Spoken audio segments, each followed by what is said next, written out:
Didier Bollecker, vous êtes le président de l'Automobile Club, l'association française des automobilistes, c'est 600 000 membres. Aujourd'hui, on parle de ces zones 30 qui devraient se généraliser à Strasbourg. Qu'est-ce qui vous inquiète finalement ? Nous pensons qu'il ne s'agit pas d'un bon projet qui ne répond ni aux besoins de mobilité des Strasbourgeois, ni aux besoins de sécurité, ni aux besoins environnementaux. C'est-à-dire qu'on va voir une ville entièrement ralentie à 30 km/h et quelques axes dits structurants dont on ne sait rien de l'évolution future. Dans les zones 30, vous avez, quelle que soit la nature de la voie, la circulation dans les deux sens des cyclistes.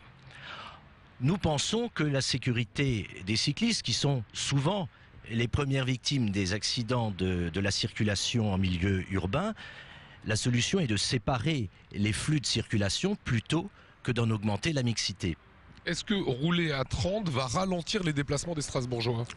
Écoutez, à l'évidence, avec la zone 30, on va avoir des bouchons qui vont se former à l'intersection des zones 30 et des axes structurants.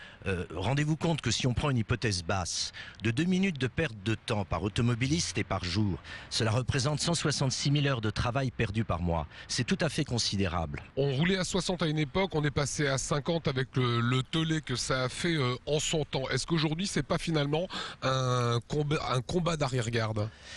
Je vous rappellerai d'abord que l'Automobile Club n'était pas contre le fait de ramener en milieu urbain la vitesse de 60 à 50 km/h.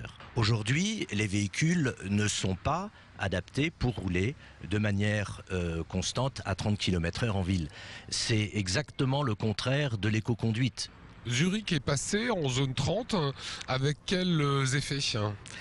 Alors d'abord, il faut savoir qu'en Suisse, il y a eu un référendum, une votation fédérale, qui a rejeté avec 80% la généralisation du 30 km/h en milieu urbain. La ville de Zurich a néanmoins mis une zone 30 assez importante au centre historique de Zurich. Et le rapport de police de la ville est extrêmement intéressant à ce sujet puisqu'il dénote une remontée de l'accidentologie à partir du moment où la zone 30 a été instaurée. Et nous nous sommes penchés à l'Automobile Club sur l'analyse des accidents qui ont eu lieu, hélas, à Strasbourg l'an dernier. Il y a eu 8 accidents mortels dans le périmètre de la communauté urbaine et nous pouvons affirmer qu'aucun d'entre eux n'aurait été évité dans une zone 30. Donc il s'agit d'un faux argument. Aujourd'hui, on peut aménager des zones 30 là où c'est nécessaire, mais maintenir le principe de 50 km/h. Et plutôt que d'imposer une réglementation qui sera de toute façon très mal acceptée par les citoyens et qui débouchera donc tôt ou tard sur la répression, nous pensons qu'il vaut mieux mettre l'accent sur la formation et l'information des citoyens. Merci Didier Bollecker.